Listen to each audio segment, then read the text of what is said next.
ran into so many celebrities. At the first time I met celebrities just coming in and out, I was like, oh my God, it's this, like, oh my God. Like, I was freaking out because I've never seen celebrities just popping in and out so much. I was like, oh my God, I was so overwhelmed, like freaking out.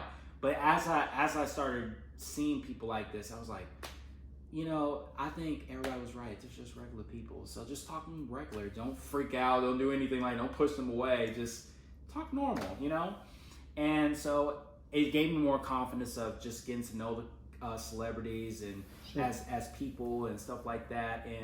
And that's why I want to, that's why my experience with Jesus is that just to love people and just be genuine to others, you know, get to know people, because that's what God chose us to do, is to, you know, love one another and you know, support them, you know, just get to know them, because that's what God called us to do as far as that. So right now I am currently still working there, and I'm definitely excited about what God has in store. You know, basically my job is just to get to know people and just make more connections and just keep support. Yeah. Yeah. Awesome, bro. Well, I mean, your story is incredible. I think there's so many points as you're saying it. I mean, I've heard it before plenty of times, probably. And every time you tell it, I hear something new. I'm like, wow. And just a few points that I was like, wow, I can't wait to ask him about this is, one,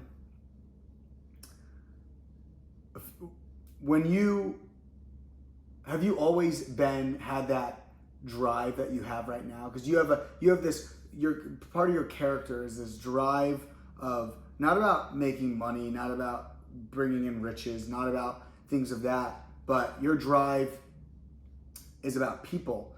And did you have that before you came to Christ, or did that happen after, or have you always been a guy that like loves a lot of people and builds relationships really easily? I say before. I think for me, I would say like people wise, I think people comes first, then money. If that makes sense, you know. But just have you always had this like very genuine, lovable like personality like before Christ? Like when you're growing up, were you known to just be a connector? Because that's what I see you as, and you seek people. Do you see people as you did then as you do now? Well, I'll tell you this. I would say for me, from my experience, when people see something in you that you don't see in yourself, it makes a big difference. Then you kind of like the guy at Broken Egg Cafe. Yes. So like when people see something in you and that you don't expect to see in yourself, that's bad. It makes a big difference, because sometimes we do have confidence, but it's just like, you know, you're kind of nervous because you're at a new setting. But how do you think he saw that in you? I just think it's just my personality. Was it? Did you? How well did you know the guy before he invited you? Well, I met like I said, I've worked with him like for a few weeks. Sure. At Publix? At Broken Egg. Well, no. How did he invite you to Broken Egg? So basically, during the Publix, during my break time, I used to, you know, go to Broken Egg and have breakfast and stuff like that. So at Publix during that plaza area, you know, you get 10% discount. Sure. But most times I get food for free, just because of my appearance and everything like that. Just because of who I was. Just being friendly. Just creating friends. People like to give out free things to people that are nice. Yeah, and I found that. Yeah, and honestly, I don't really expect that. I just be like, well, my mind says 10% discount, but I don't mind just connecting, and that's why I love doing what I'm doing. Yeah. Well, that's awesome, man. One part of your story at the beginning, which I don't know if a lot of people, listeners, will be able to relate to, and it's powerful, is when you were living in the abandoned house for the first time. Yeah.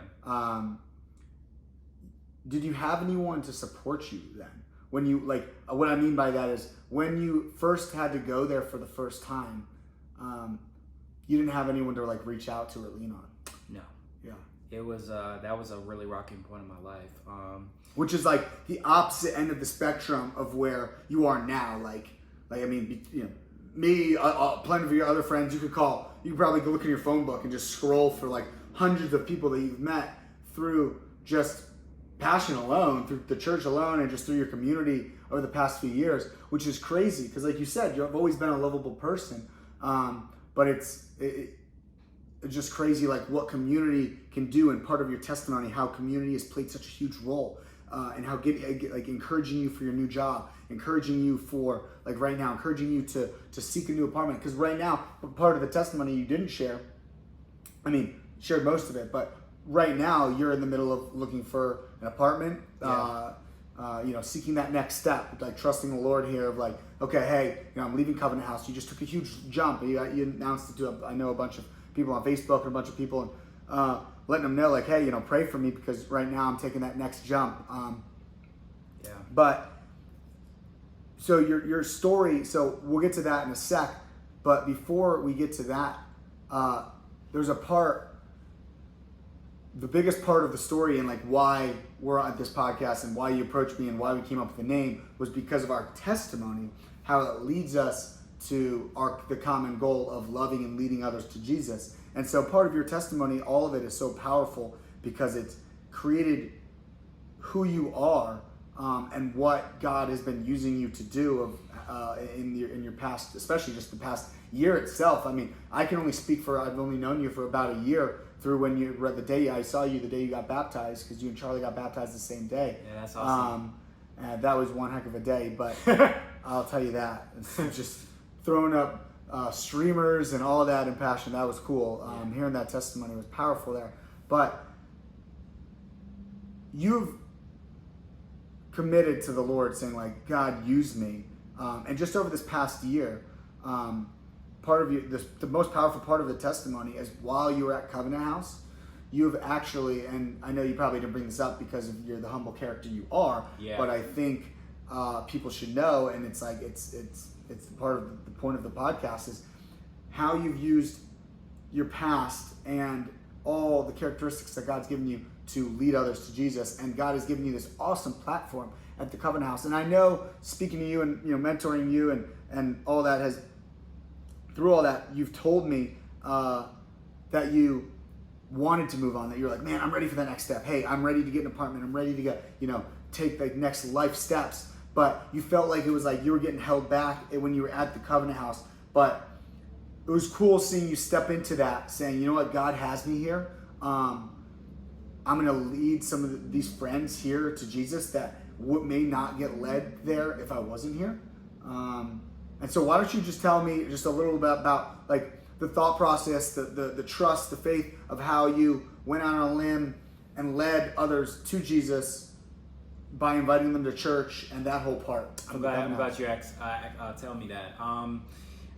To answer your question, I would say for me,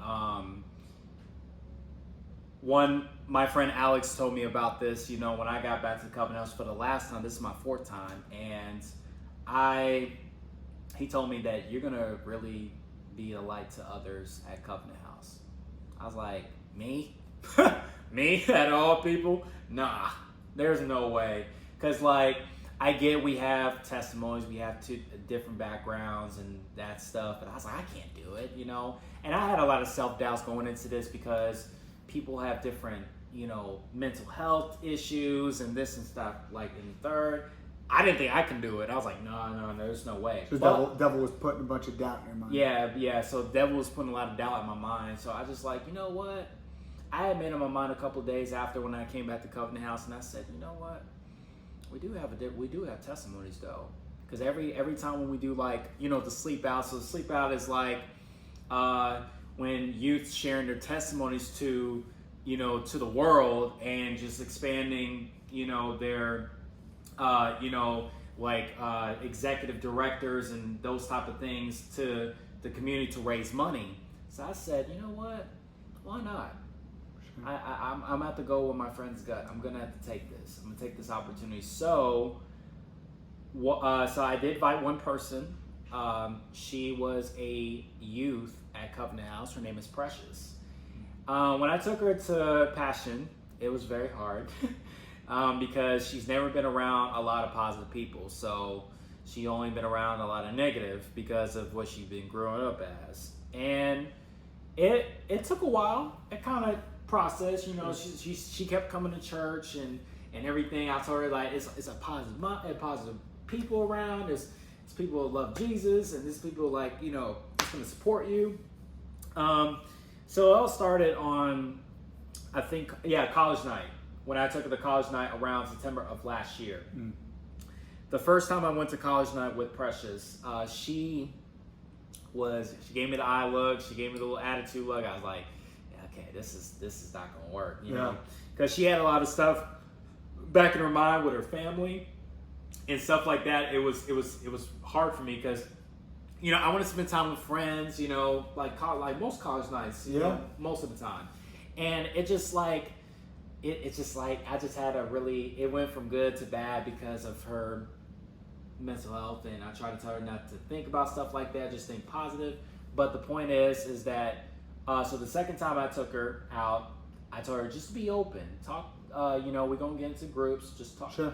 Get into a girls group, express what you're feeling, and I promise that people will listen and people will be interested, getting to know you and stuff like that. And eventually it did. One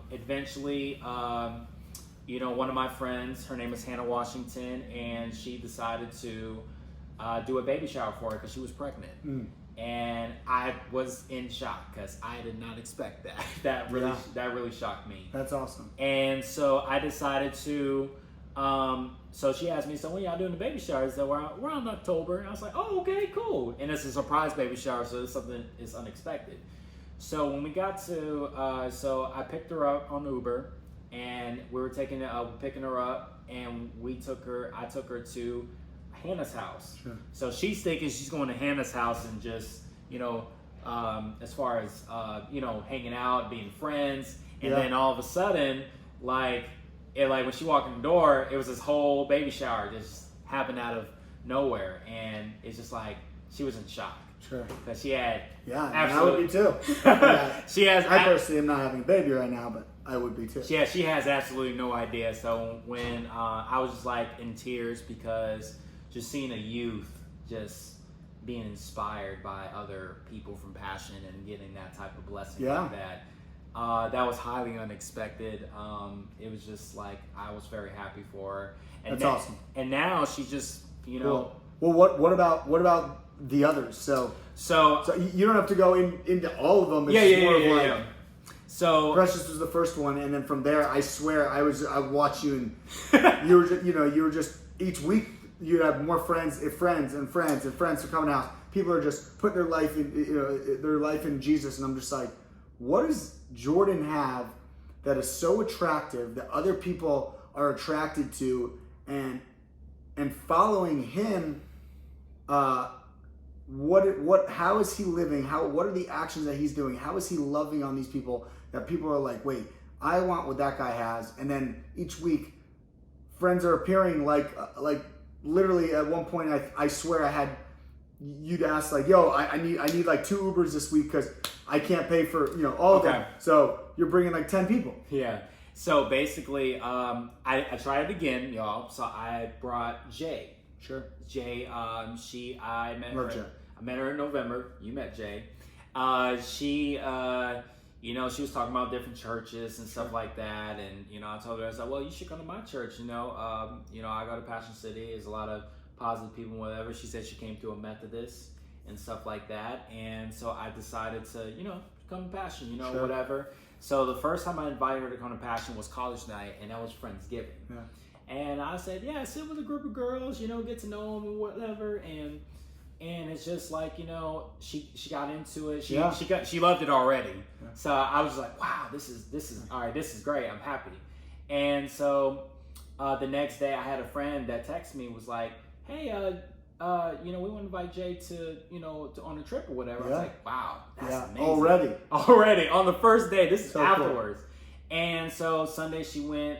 Sunday she went to church for the first time. Wow. Just listened to the songs, cool. And she put her faith in Jesus. Wow, so cool. And that surprised me. Yeah.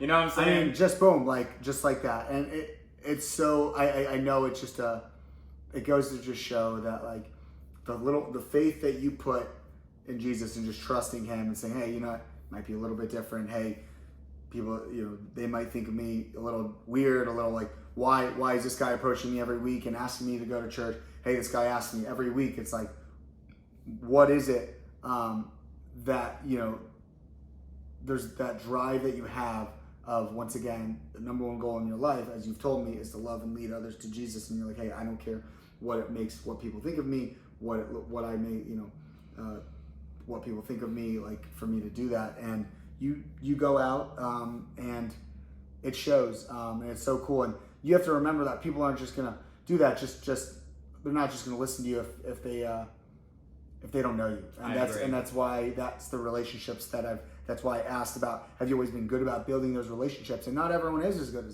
as you might be. Yeah. Not everyone's as you know, outgoing and an extrovert, and it might not be come as easy for other people. You know, some people actually come through the doors of our church Passion like week after week and just don't get noticed because they are an introvert. Unless they go out and maybe meet people, they feel like, you know, they're not being seen. And it's so cool because that's what you do, is you see people. And like, you're at Covenant House, and you know, some people might just want to be by themselves.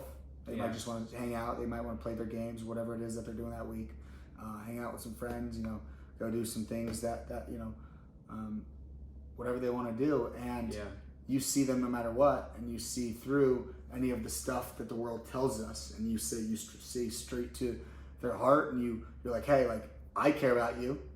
You're my friend, so I'm gonna do whatever I can do to love on you. And because you love on them, it allows you to then in turn lead them to Jesus. Because if it wasn't you loving on them in the first place, they wouldn't follow you to church. So they're like, hey, like, yeah, you probably tell them, yo, it's like awesome music, awesome atmosphere, but they're just like, wait, Jordan's hanging out with a bunch of people, like, make community. Who is this guy? Wait, he looks different. Like, every time he comes back from hanging out with these friends, he looks different. He just has this glow to him. He has this heart that's just like booming. And it's like, and especially if they knew you before, when you were at Covenant House when you first started, and then you got led there the first time, like, they probably were like, wait, who is this man? And so it's cool that, again, seeing your whole testimony, seeing each of the different chapters, and some of them weren't pretty at all. Some of them weren't pretty. There was some abusive time. I know, like, there's a time of, you know, living in the abandoned houses, being homeless. But it's like God used each of those to build your testimony and your story of you being like, wow, like, this is why I'm going to do and live the way I live. And I'm sure you might agree with me, as like, say, like, I wouldn't change it for a second, you know? Because, like, now you're so equipped and you can empathize with all of them.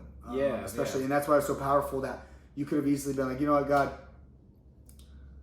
I'm getting out of Covenant House, and just went somewhere. But you said, no, you know what, God, you want me here for a fourth time. I'm going to be used here, and I'm going to love others, and I'm going to be, you know, your servant. And it's so cool, and I know that's exactly what you love to do day in and day out. And it was like you learned it. I think the last question I want to ask you before we end and hop over to mine is, you know, it all started one time when someone led you to Jesus, and it just so happens that ended up being, you know, the first initiator was the pastor, was Louis, the pastor of the church, but it was then in turn, it wasn't then, it was then the community, was that invite that someone said, hey, do you want to come? It was, you know, Dara said, do you want to come to eat with our family? And then they showed intentionality of knowing who you really were, and then building community. I'm sure they introduced you to other people, and that is what you do, is you're a connector, and you build community, and in that you are in turn loving others, and in turn people are led to Jesus because Jesus is love, and that's what you do. I think for me, beginning of this year, like, went to the conference. It was awesome. I think my goal during this year was, since I brought two people, because Jesus put it in my heart, you know, to invite two youth from Covenant House to lead people to Jesus and show them that, like, this is how my life is, and if you want to join, you're more welcome to. But I decided, like, you know, if I can do two, I can do more. So Sundays, they'd be like, Jordan, what church you go to? I go to Passion City. So it's like, oh, come on, hop on. So I ordered like an Uber XL, like 6. So I be coming there with, that's why I be calling Ryan sometimes, because it'd be like, it started about maybe 4 or 5 that started coming to church. And then about one person in that group putting their faith in Jesus, which that really shocked me. Yeah. So, and then like every Sunday is about at least 6. And then it went to 7, went to 8, 9, whatever. And, and about, if I had to say in total, about 7 Covenant House youth this year put their faith in Jesus. Wow. 7. That's awesome. I never thought that. That's good. I never thought that I would ever put that God put me in my heart just to and just lead people to Jesus. And like you that. just made yourself available. You said, God, I'm available, and He said, okay, I'll do this. Yeah. Wow, that's powerful, bro. Yes. Well, I appreciate you sharing. I know it's sometimes not always easy to share and open up. Yeah. Be vulnerable. So I want to encourage just like all the other listeners out there too to definitely share your testimony, whether it's on Instagram, on whatever, or just but just with people because it's powerful. And after you've shared it a few times, I know this isn't your first time. Clearly, it can be used. It's powerful. And so thanks again just for the honesty. And I think the honesty actually, I'm sure, is what got you that job at the Broken Egg Cafe. Is when you're like, hey man, I'm broken. I'm a sinner like every other human being out there, but I have a heart that is turned towards Jesus, and it was cool that He gave you a second chance, just like Jesus gives us a million extra chances. Yeah. So, thanks for tuning in. Yes. Again, next episode will be me sharing my testimony, and again, once again, thanks again. We will talk to you soon. And for episode number 2, loving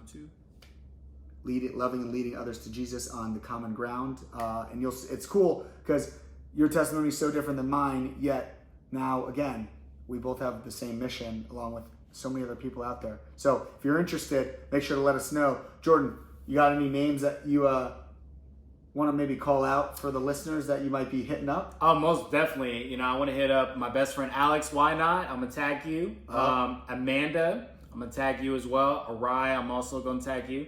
Caitlin Jackson, I'm gonna tag you as well. Oh. And of course, I'm gonna invite his best friend Tanner. Tanner, I'm gonna invite you on my show as well, buddy. Cool. Well, thanks again for tuning in. We'll talk soon, team. Yes. Bye. Bye. Well, I had to cut it short because